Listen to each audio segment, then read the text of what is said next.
Our next speaker is Yacov Manevich. He's going to talk about privacy-preserving transactions with verifiable local differential privacy. Okay, thanks a lot. Can you hear me? Okay, so I'm Yacov Manevich, as Valeria said, and I'm from IBM Research, and this is joint work with Danielle and Eran from Tel-Aviv University. The title of my talk is Privacy-Preserving Transactions with Verifiable Local Differential Privacy.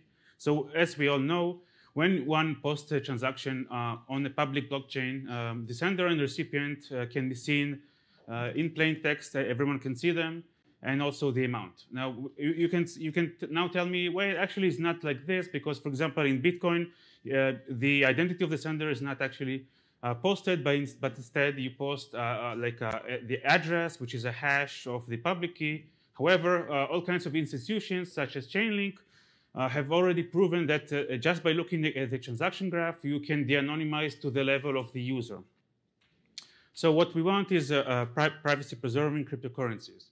But before that, we need to discuss what a privacy-preserving cryptocurrency even is.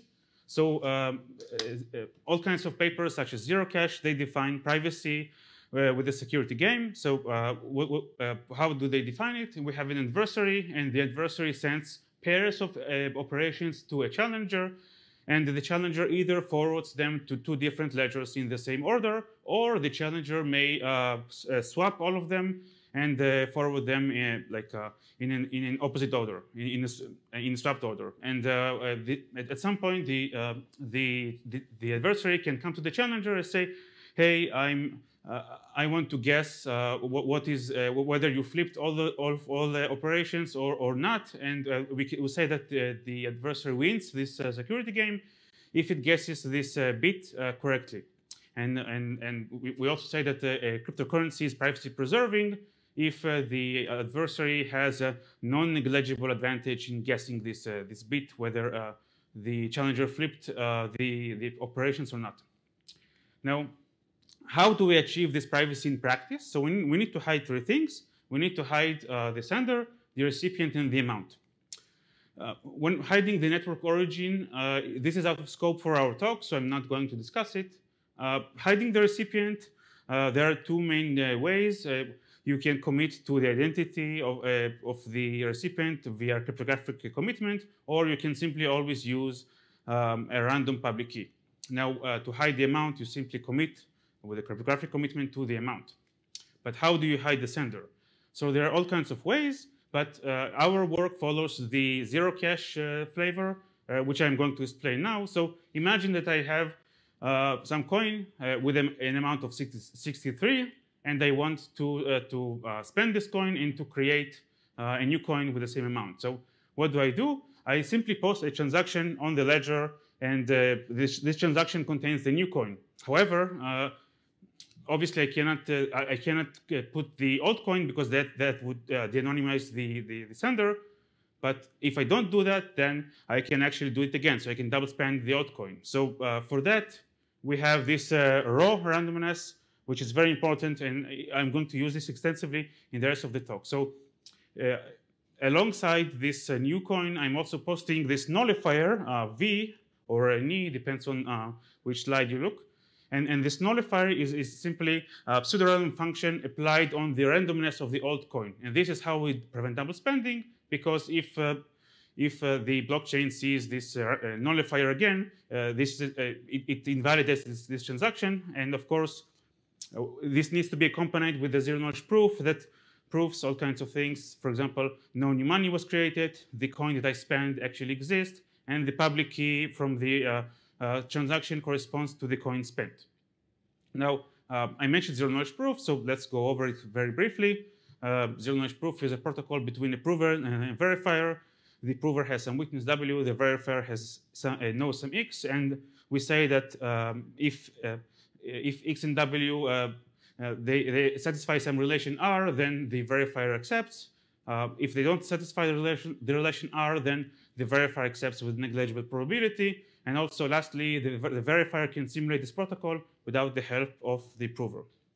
So we have two main flavors of privacy-preserving cryptocurrencies. We have the permissioned flavor and the permissionless flavor. Permissionless flavor, you can think of it as a Zcash. And our work focuses on the permission flavor. Now, the most important difference is in the permission flavor, you can have an auditor that may be exposed to all the transaction information. However, in none of these flavors, you can actually do statistics on the transactions. Why?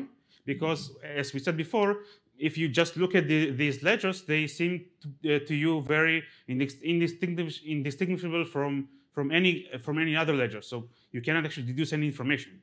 And that is the main contribution of our paper. So what kind of statistics would you want to do in the first place? So imagine we have a central bank digital currency. And we want to compute, we want just to know for some type of good or product, which gender actually spends more money buying that. So one very notable technique of computing that is using differential privacy. Differential privacy is a privacy-preserving technique where the end user can protect itself by hiding in the crowd. It gives the end user plausible deniability, and it's not very accurate for small data sets, but it's accurate enough for large data sets. Now, there are two types of differential privacy. We have the centralized type, where the user sends its data, and the data from all users is aggregated and then anonymized. And we have the local differential privacy that our work focuses on. And there, the end user anonymizes its data itself, and then the aggregation is done on the anonymous data. So our work uses the randomized response technique, where the end user flips a coin. With probability half, it answers honestly. Otherwise, it flips a coin again and answers accordingly. Our system model, again, this is a permission network. So the user enrolls one time to some registration authority, and it has a long-term identity. And this registration authority, it attests to the user having some private attribute, PA.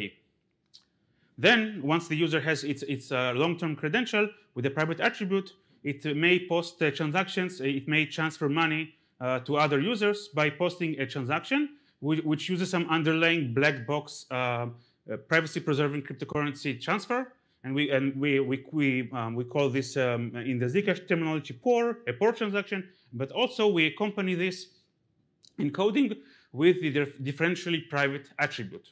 Now the analyst can read this differential private attribute and aggregate it and do statistics. However, we have two problems. The first problem is that user might be malicious. If the user is malicious, it will not actually invoke this randomized response protocol correctly, and it may put anything it wants. Then, if the analyst combines these outputs, the statistics that it will compute will be simply wrong. Another problem is that if the analyst is malicious, then it may try to de-anonymize the user depending on the scheme. So we have two properties that we want to ensure. We want to ensure integrity and user privacy. Integrity means that an honest analyst computes the statistics correctly, even if all users are dishonest. And the user privacy means that, well, if the analyst is malicious, then an honest user would preserve its own privacy. So we have some challenges in actually achieving that. Why? Because, as I said, the randomized response needs the user to toss coins. But what if we have bias in the randomness used to toss the coins? Can we actually use this randomness? Can we extract this randomness from blockchain? Not really. Why? Because if the user extracts this randomness from blockchain, so can the analyst, and then the analyst can actually see the coin tosses of the user. Now, can we use a verifiable random function? Well, not really, because we want the user to only be able to do this coin tossing once. We don't want the user to be able to wait for a good input and then do that. So our solution in our work is that the analyst and the user jointly generate the randomness. So how is it done? The user sends a request to the analyst obtains a random value and sends the random value to the user. However, it's not that simple. Why? Because how can the user then prove that it actually used the randomness from the analyst? Also, we have an integrity problem. Why? Because we need to guarantee that the user cannot rerun this protocol again and again until it finds a good randomness. A randomness good for the user, of course. Also, we need to guarantee that the user cannot switch randomness between different transactions. So our protocol goes like this. Essentially, the key idea is that we bind the same raw randomness used for the transfer for the randomness obtained from the analyst. So the user generates its own randomness, commits to the randomness, and then it creates a new nullifier, Ni1, and it sends the new nullifier and commitment to the randomness to the analyst. The analyst, if it didn't see this nullifier before, it adds this nullifier to its accumulator, creates its own randomness, signs the commitment, the nullifier, and its own randomness, and sends it back to the user. Lastly, the user can now combine its own randomness and the randomness from the analyst, and it gets this this C randomness, which it's going to use for the randomness response protocol. So that's afterwards, the user can send the transfer transaction accompanied by with the differential private attribute, and the analyst can obtain it from the blockchain. Now, what is actually posted on the blockchain is this encoding, which contains the underlying transfer transaction, an encrypted result of applying the randomness response with the analyst public key, some zero-knowledge proofs, I will talk about them later, and the commitment to the randomness, and most importantly, yet another nullifier. Why do we need this nullifier? Well, we need it in order for the user not to be able to reuse the randomness it obtained from the analyst once more, but also we need this nullifier to be unlinkable from the previous interaction with the analyst. So we use a different PRF here, and Ni2 seems very different from Ni1 and unlinkable. So again, let's walk over the protocol from the beginning. The user requests randomness from the analyst. Then it posts on the blockchain a transfer transaction accompanied with a differential private attribute encrypted with the public key of the analyst. The analyst then can retrieve this differential private attribute, decrypt it, and do its statistics. Now, in terms of zero-knowledge proofs, we have two zero-knowledge proofs. Let me go over important details in them.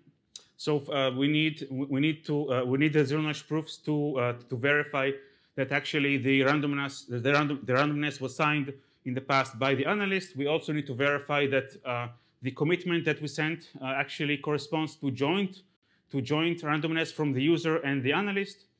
And also we need to verify that the transaction contains a private attribute that at some point in the past it was obtained and certified by the registration authority. That is the orange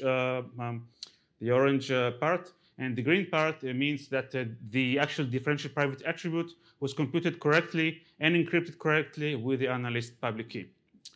Now we have performance evaluation. Also worth to mention, our code is open source and available online on GitHub. We use the ZK snarks implemented in Go, and the important takeaway from these two graphs is that the overhead in adding differential privacy to essentially any zero cache style privacy preserving scheme is very, very negligible. It's around 100, 200 milliseconds, not much time. For proving, for verification, it's like 1 millisecond. So to summarize, it appears at the beginning as if you cannot actually do statistics with a privacy-preserving cryptocurrency. However, you can use local differential privacy to do statistics, even when both the user and the analyst may be malicious, and with a relatively low overhead. So that would be all, and I'm happy to take questions.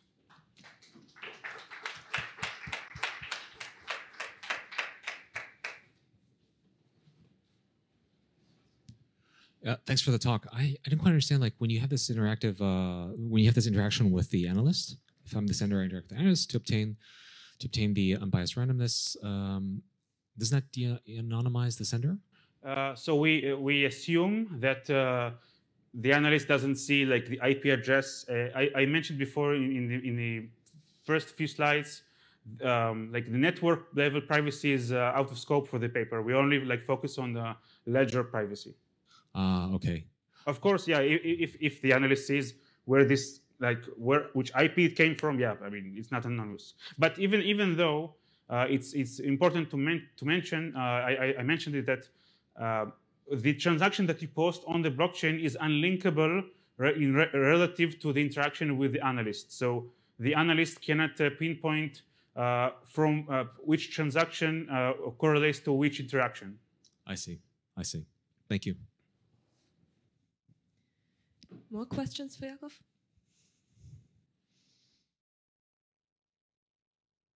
Yacov, if you can give us maybe one example for what kind of statistics, if you to think of an application. So actually, in terms of what kind of statistics, our work can only be used as of now for binary statistics like a yes/no question. However, if any one of you wants to take this work and build upon it, to expand it to vectors, there are all kinds of like works from Google that expand local differential privacy to vectors. We thought about it, but I mean we decided to cut the paper at some point. Thank you. More questions? No? Let's thank Yacov again.